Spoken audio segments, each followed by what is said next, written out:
धर्मनगर पचपेड़ी नाका रायपुर शिव मंदिर के पास रहती हूँ। कहीं बैठी हो तो हाथ हिला सकती हूँ,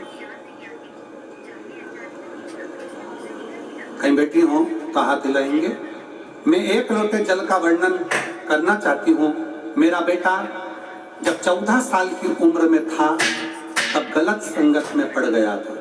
हर तरह का नशा करता था। ऐसा कोई नशा नहीं था जो मेरा बेटा नहीं करता। हम सभी बहुत परेशान रहते थे। गुरुदेव, मैं कभी बाबा के मंदिर नहीं जाती थी। जब रायपुर गुड़ियारी में कथा हुआ तब मैं मेरी बेटियों के कहने पर 3 दिन तक कथा सुनने पंडाल में गई। कथा के पंडाल में बैठकर केवल एक ही विनती करती थी कि 14 साल से जिसको नशे की लत लगी है, अगर तू सच्चा शंकर है तो मेरे बेटे का नशा छुड़वा दे। 3 दिन मैंने गुड़ियारी की कथा सुनी, बाबा की कथा सुनकर आ गई। पशुपतिनाथ का व्रत प्रारंभ कर दिया। व्रत का जल लेकर आती, अपने बेटे को देना प्रारंभ कर दिया और मेरे बेटे ने नशा धीरे धीरे छोड़ना प्रारंभ कर दिया। मेरे बेटे ने नशा छोड़ा। नशा इतना करता था कि दिन भर नशे में रहता था। आज मेरा बेटा रत्ती भर भी नशा नहीं करता। गुरुजी, मैं बाबा को प्रणाम करती हूँ। गुरुदेव, दूसरी बार पंडाल में कथा बैठकर सुनी।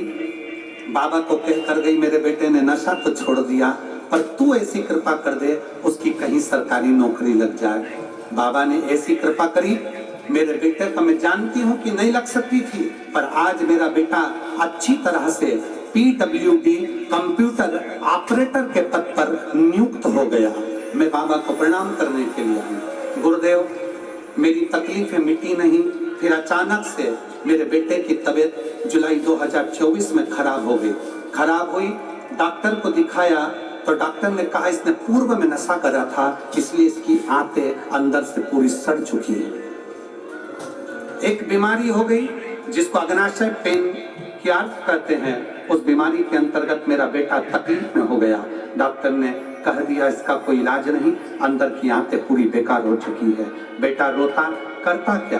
तब मैंने बेटे से कहा, उस शंकर जी ने नशा छुड़ाया, उस शंकर जी ने नौकरी लगाई, उसके मंदिर जाना चालू कर। मेरा बेटा फिर मंदिर जाने लगा। एक बेलपत्री लाता, खाना प्रारंभ करा, शिव जी का चढ़ा जल पीने लगा। सीहोर गया, वहां का रुद्राक्ष लाकर उसको गलाकर पीने लगा। आज डॉक्टर भी आश्चर्य में है कि इसकी आंतें वापिस काम करना प्रारंभ कर दी और बेटे का शरीर ठीक हो गया। मैं शिव को नमन करती हूँ। एक विश्वास, एक भरोसा, एक दृढ़ता शिव के प्रति प्रबल। और मेरी जीजियों, मेरे जीजाओं,